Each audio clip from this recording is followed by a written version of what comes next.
Shalom jemaat Home Sisi yang dikasihi Tuhan. Selamat hari Minggu, yang siap beribadah, yang siap memuji Tuhan, yang siap menyembah Tuhan. Mari kita satu dalam doa. Terima kasih Bapa, terima kasih Yesus, terima kasih Tuhan Kau telah mengumpulkan kami Tuhan. Pada hari ini Tuhan, dimanapun berada Tuhan, di rumah Tuhan, dengan keluarga Tuhan. Kami berkumpul Tuhan, ingin menyatukan hati kami Tuhan.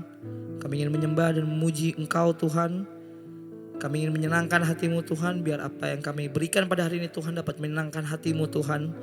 Biar apa yang kami berikan Tuhan itu tulus dari hati kami Tuhan. Engkau lawat kami Tuhan satu persatu Tuhan pada hari ini Tuhan.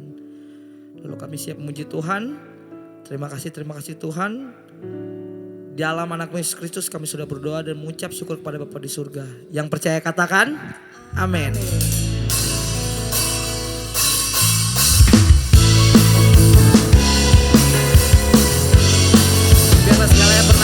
Muka bumi ini percaya bahwa Kau adalah satu-satunya Tuhan kami. Amin.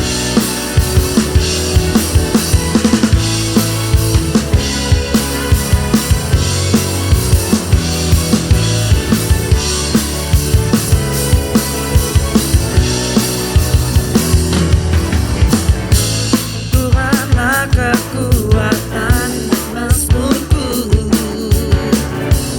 ya gunung batu dan keselamatanku. Hanya padamu hatiku percaya, Kaulah benaran dan kota perlindungan. Mari sama-sama katakan, ku mau selalu bersyukur sebab cinta-Mu padaku takkan pernah berubah. Hatiku percaya, walau bumi bergoncang, gunung-gunung beranjak, namun kasih setia-Mu tak pergi dariku.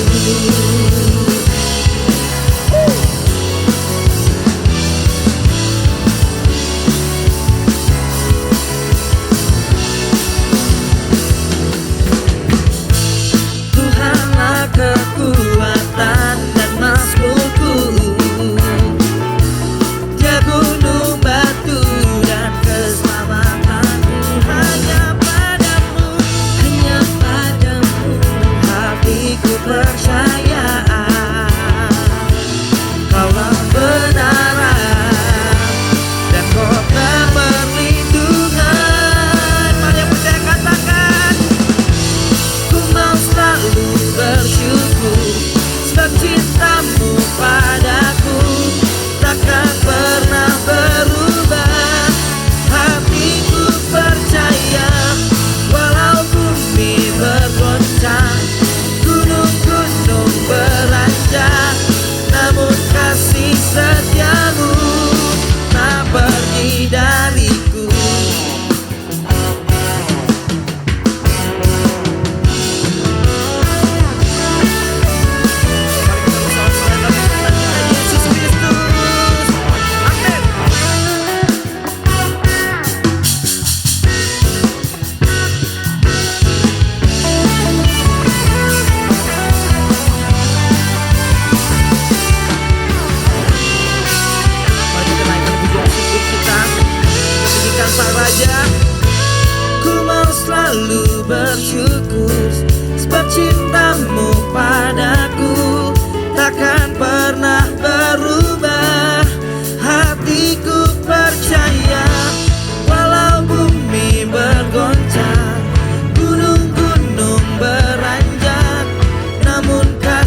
Kita mau menyembah Engkau lebih dalam lagi.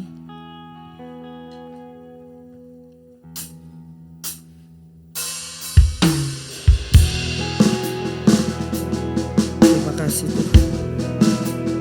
Terima kasih buat kasih setiamu dalam hidup kami Tuhan. Terima kasih Engkau tidak pernah meninggalkan kami sedetik pun Tuhan.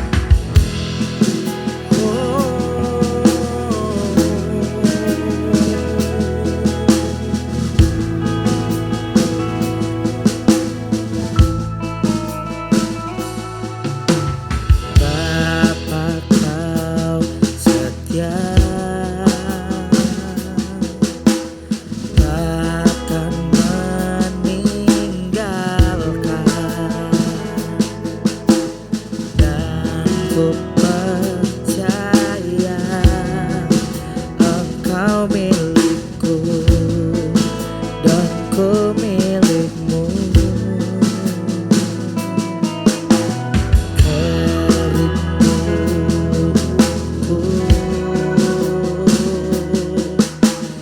tinggikan namamu, karena ku tahu Engkau dalam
Bapa yang baik, terima kasih buat pagi hari ini. Kalau kami boleh memuji menyembah Engkau, kami boleh meninggikan Engkau, kami boleh mengucap syukur buat semua kebaikan Tuhan, kemurahan Tuhan. Bahkan kami ucap syukur buat kasih setia rahmat Tuhan yang selalu baru setiap pagi dalam kehidupan kami. Bapa yang baik, sebentar kami akan mendengarkan firman-Mu. Roh Kudus, terangi hati dan pikiran kami, hingga kami boleh menangkap apa yang menjadi isi hati-Mu, dan apa yang harus kami lakukan kerjakan dalam mengaplikasikan firman-Mu dalam kehidupan kami. Terima kasih, kami mau katakan kami siap mendengarkan firman-Mu. Dalam nama Yesus, haleluya, amin. Shalom Bapak Ibu Saudaraku, Jemaat Home Sisi dimanapun berada. Pada saat ini kita akan sama-sama belajar kebenaran firman Tuhan yang diambil dari Matius 4 ayat 1 sampai dengan 11 dalam perikop pencobaan di padang gurun. Ya.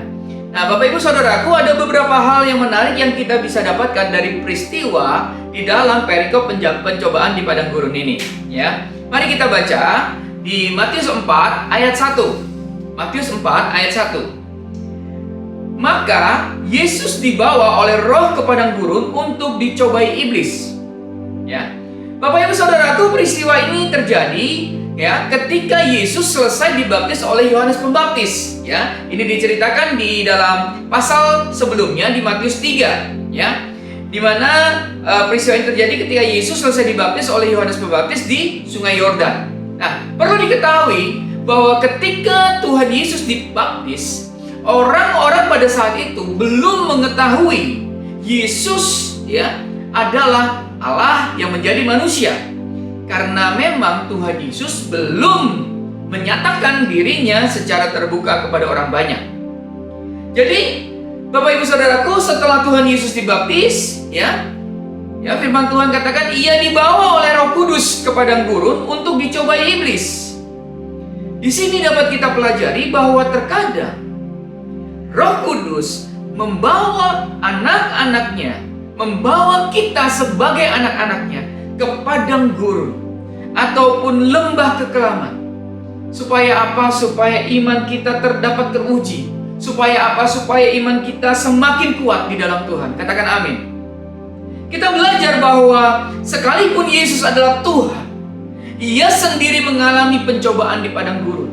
Hal ini menunjukkan bahwa kita sebagai manusia, sekalipun kita hidup dalam kesalehan, hidup dalam takut akan Tuhan, saya mau katakan, pencobaan di dalam hidup kita tidak akan pernah dapat dihindarkan. Katakan amin. Bapak Ibu Saudaraku, mengenai pencobaan di padang gurun ini kita melihat ada dua pribadi yang terlibat secara langsung. Ya, yang pertama adalah Roh Kudus sendiri. Ya, firman Tuhan katakan tadi, maka Yesus dibawa oleh Roh ke padang gurun, ya. Dan kemudian ya, ada pribadi yang kedua adalah iblis yang mencobai Yesus. Bapak Ibu Saudaraku, sebelumnya perlu saya ingatkan kembali bahwa Tuhan Yesus adalah Allah yang menjadi manusia. Ayo kita buka di dalam Yohanes 1 ayat 14. Yohanes 1 ayat 14. Firman itu telah menjadi manusia dan diam di antara kita, dan kita telah melihat kemuliaannya, yaitu kemuliaan yang diberikan kepadanya sebagai anak tunggal Bapa, penuh kasih karunia dan kebenaran. Ya, dan karena itulah karena Yesus adalah Allah yang menjadi manusia, dan karena itulah Yesus harus mengalami semua yang dialami oleh manusia. Salah satunya yaitu dicobai oleh iblis. Jadi Roh Kudus membawa Yesus agar Yesus dicobai sama seperti manusia dicobai, dan memperlihatkan kepada Yesus bahwa Yesus akan menang melawan pencobaan iblis. Katakan amin. Sementara dari pihak iblis ada hal yang cukup aneh dan menggelitik untuk kita pertanyakan. Ya, mengapa iblis yang tahu bahwa Yesus adalah Allah namun tetap mencobai Yesus? Kan pertanyaannya, apakah iblis yakin bahwa ia akan mampu menjatuhkan Yesus di dalam dosa, sama seperti ketika Adam dan Hawa dicobai dan jatuh ke dalam dosa? Bapak Ibu Saudaraku, untuk menjawab hal ini kita perlu melihat ayat lain, yaitu di dalam kitab Roma 8 ayat yang ketiga. Roma 8 ayat yang ketiga. Sebab apa yang tidak mungkin dilakukan hukum Taurat karena tidak berdaya oleh daging telah dilakukan oleh Allah dengan jalan mengutus anaknya sendiri dalam daging yang serupa dengan daging yang dikuasai dosa karena dosa. Ia telah menjatuhkan hukuman atas dosa di dalam daging. Ayat ini mengatakan bahwa ketika Yesus datang ke dunia menjadi manusia, tubuh yang Yesus diami adalah daging yang serupa dengan daging yang dikuasai oleh dosa. Bagi iblis, Bapak Ibu Saudaraku, dosa adalah sesuatu yang sangat ia sukai. Kenapa? Karena iblis dan dosa adalah identik. Ya. Satu frekuensi. Ya, selain identik, satu frekuensi dan memiliki keterikatan satu yang kuat satu sama lain. Jadi ketika iblis melihat Yesus mendiami tubuh, ya, mendiami tubuh yang serupa dengan tubuh yang dikuasai oleh dosa, iblis tidak tahan untuk mencobai Yesus agar Yesus jatuh ke dalam dosa. Karena itulah sekalipun iblis tahu bahwa Yesus adalah Allah yang menjadi manusia, iblis tetap mencoba Yesus. Dan akhirnya dapat kita tahu bersama bahwa pencobaan yang iblis lakukan terhadap Yesus sama sekali tidak membuahkan hasil karena Yesus mampu mengatasi setiap pencobaan yang iblis lancarkan terhadap dirinya. Bapak Ibu Saudaraku, di sini kita belajar bahwa bila Yesus yang mengenakan tubuh daging serupa dengan tubuh daging yang dikuasai oleh dosa dan menang ketika dicobai oleh iblis, maka kita pun sebagai anak-anak Tuhan juga pasti mampu mengalami kemenangan dari pencobaan iblis di dalam hidup kita. Katakan amin. Tuhan Yesus telah memberikan contoh kepada kita anak-anaknya bahwa sekalipun Yesus adalah Allah, namun Yesus juga sama dengan manusia, bahwa ia mengenakan tubuh sama seperti kita. Ia mengalami pencobaan dan menang. Ibrani 4 ayat 15 katakan, Ibrani 4 ayat 15 katakan gini, sebab imam besar yang kita punya bukanlah imam besar yang tidak dapat turut merasakan kelemahan-kelemahan kita. Sebaliknya sama dengan kita, ia telah dicobai, hanya tidak berbuat dosa. Bapak Ibu Saudaraku, jemaat Om Sisi dimanapun berada, kita mempunyai Tuhan Yesus yang tidak sekadar duduk di surga dan kemudian melihat anak-anaknya bergumul dalam kehidupannya. Namun kita memiliki Tuhan Yesus yang pernah menjadi manusia dan mengalami semua yang dialami oleh manusia, termasuk pergumulan dan pencobaan. Karena itu dikatakan di Ibrani 4 ayat 15 tadi, bahwa imam besar yang kita punya adalah imam besar yang juga merasakan apa yang dirasakan oleh manusia. Dan imam besar itu, yaitu Tuhan Yesus Kristus, itu telah menang dalam menghadapi pergumulan dan dosa. Karena itulah kita juga harus menang dalam menghadapi pencobaan hidup. Katakan amin. Kita kembali ke peristiwa padang gurun. Jadi setelah Yesus berada di padang gurun, Bapak Ibu Saudaraku, ia berpuasa selama 40 hari 40 malam. Ya, perlu diketahui bahwa ini adalah puasa tanpa makan saja. Jadi bukan puasa tanpa makan dan tanpa minum. Manusia tidak mampu hidup tanpa air sama sekali, ya, selama 40 hari. Namun masih bisa hidup, ya, kalau tanpa makan selama 40 hari. Jadi di sini kita perlu ketahui bahwa Yesus berpuasa tanpa makan selama 40 hari. Ya. Kita lihat lagi dalam Matius 4 ayat 2. Matius 4 ayat 2 katakan begini. Dan setelah berpuasa 40 hari dan 40 malam, akhirnya laparlah Yesus. Bukanlah hal yang mudah bagi siapapun untuk berpuasa selama 40 hari lamanya tanpa makan sama sekali. Ya. Tubuh yang lemah, ya, kurus, tidak berdaya, kelaparan, hingga mungkin saja nyaris pingsan, Bapak Ibu Saudaraku. Ini merupakan pengalaman yang dirasakan oleh Tuhan Yesus. Bahkan dikatakan di dalam Markus 1 ayat 13, ya. Markus 1 ayat 13 bahwa kalau Yesus berada di padang gurun bersama binatang-binatang liar yang berbahaya. Di kitab Markus ini digambarkan betapa berbahayanya Yesus berada di padang gurun karena situasi yang mencekam, tapi juga bersama binatang buas dalam kondisi fisik yang sangat lemah. Bapak Ibu Saudaraku, ketika Yesus telah selesai 40 hari berpuasa dan kemudian merasakan lapar yang amat sangat, kemudian muncullah iblis di padang gurun. Kitab Matius menuliskan iblis sebagai si pencoba, karena memang pribadi iblis ini senantiasa mencobai seseorang untuk jatuh ke dalam dosa. Bagi iblis, dosa adalah karakternya. Dosa adalah nature-nya. Dosa adalah kehidupan iblis itu sendiri. Ya, sementara bagi orang Kristen, doa adalah nafas kehidupannya. Katakan apa? Mari kita lanjutkan dalam Matius 4 ayat 3. Lalu datanglah si pencoba itu dan berkata kepadanya, "Jika engkau anak Allah, perintahkanlah supaya batu-batu ini menjadi roti." Nah, kita bisa lihat nih Bapak Ibu Saudaraku ya. Tampaknya si iblis atau si pencoba ini mulai memprovokasi Yesus dengan dua hal. Ya, yang pertama yaitu dengan kalimat "jika engkau anak Allah". Kalimat ini merupakan kalimat provokasi yang diucapkan untuk menaikkan harga diri dan juga pembuktian. Kita bisa melihat bahwa kalimat provokasi ini diucapkan bukan ketika keadaan Yesus sedang dalam keadaan yang baik, melainkan kondisi Yesus saat itu sedang menderita kelaparan yang amat sangat.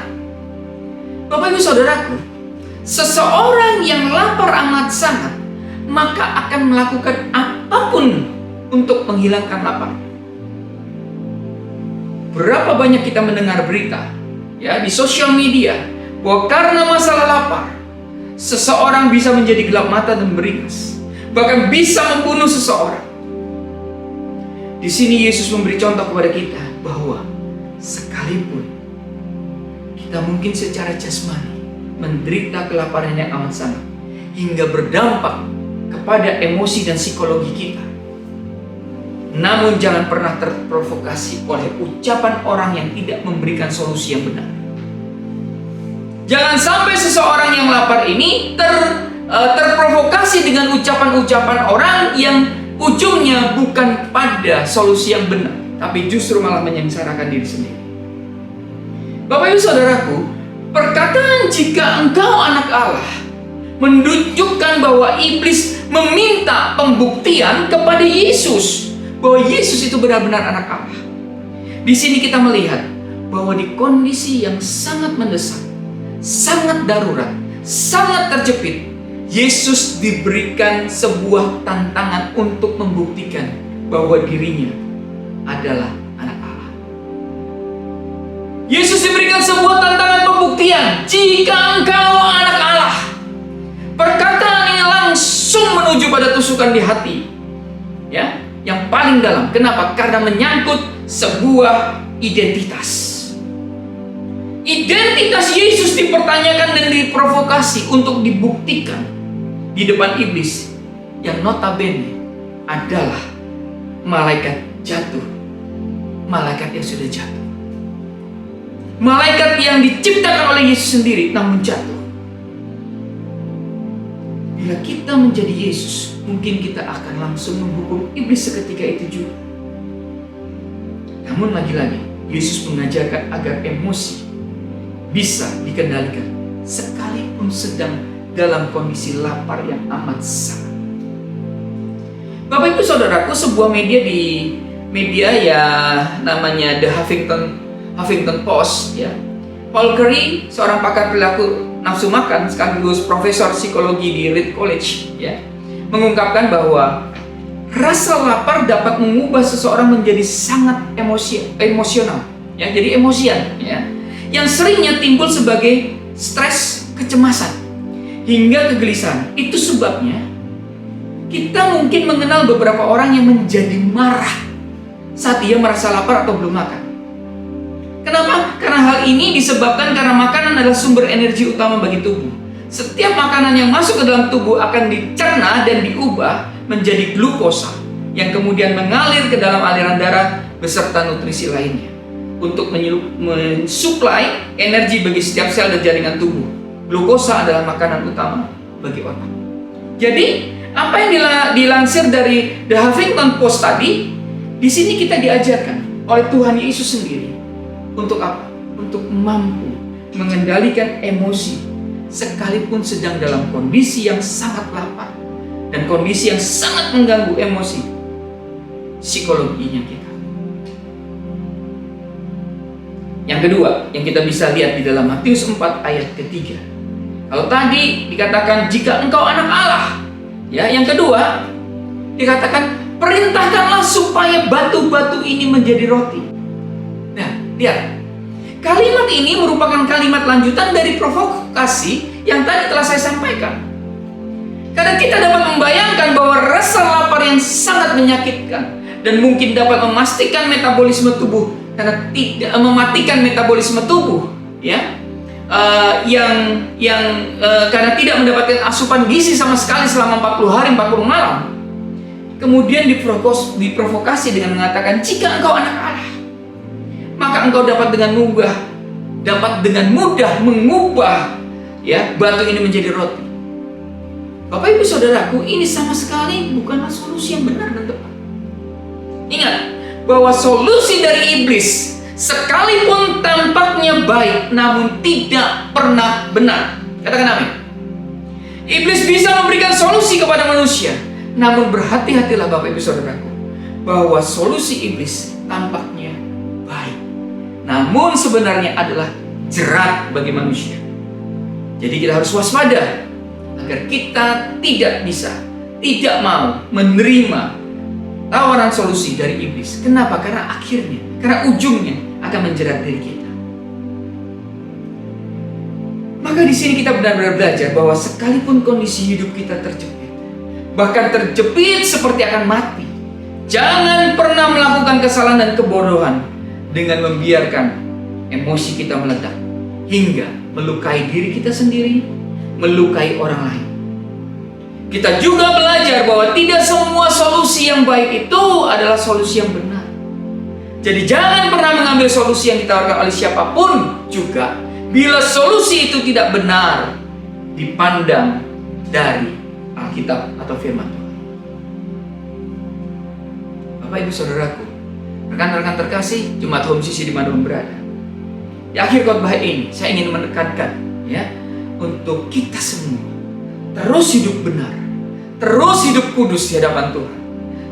Sekalipun terdesak, sekalipun terjepit, sekalipun terprovokasi, karena dengarkan baik-baik, karena pada akhirnya orang yang berharap pada Tuhan akan sampai pada kesudahannya dan akan mendapatkan yang terbaik dari Tuhan. Katakan amin.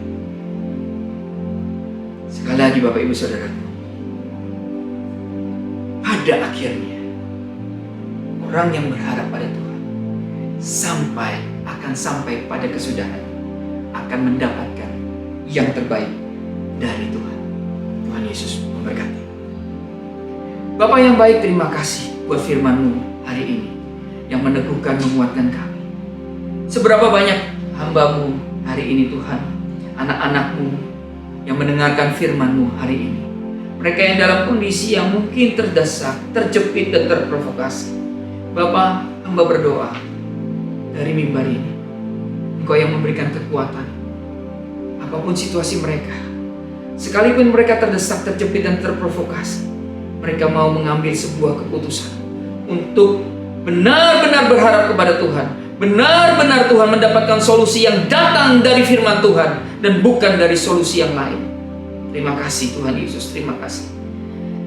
Kiranya Tuhan firman-Mu meneguhkan dan menguatkan kami semua, dan kami bisa aplikasikan dalam kehidupan kami. Terima kasih Bapa yang baik. Di dalam nama Yesus kami berdoa dan mengucap syukur. Haleluya. Amin. Kalau ku hidup bagimu, hatiku tetap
saudaraku, jemaat Kristus yang dikasihi Tuhan, angkatlah kedua tanganmu dan terimalah berkat. Mari kita aminkan setiap perkataan berkat yang kita percaya bahwa kita menerimanya. Tuhan memberkati engkau dan melindungi engkau. Tuhan menyinari engkau dengan wajahnya dan memberi engkau kasih karunia. Tuhan menghadapkan wajahnya kepadamu dan memberi engkau damai sejahtera. Kiranya kasih dan penyertaan Bapa di surga dan damai sejahtera dari Tuhan Yesus Kristus serta penghiburan dari Roh Kudus terus menyertai kita sampai Maranatha Tuhan Yesus datang kembali. Kita yang telah menerima berkat Tuhan, mari kita sama-sama katakan amin. Selamat hari Minggu, selamat berkumpul bersama dengan keluarga, menikmati kebersamaan dengan keluarga. Terus cintai Tuhan, berhenti menghakimi, dan selalu jadi berkat. Tuhan Yesus memberkati. Kiranya Engkau memberkati aku berlimpah-limpah dan memperluas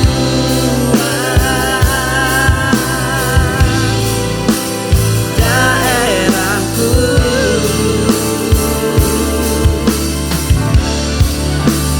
Dan kiranya akan-Mu memberkahi aku dan melindungi aku daripada malapetaka, sehingga kesakitan tidak menimpa aku, sehingga kesakitan tidak menimpa aku, sehingga kesakitan tidak menimpa aku. Selamat hari Minggu jemaat Home Sisi yang dikasihi Tuhan. Tuhan Yesus memberkati.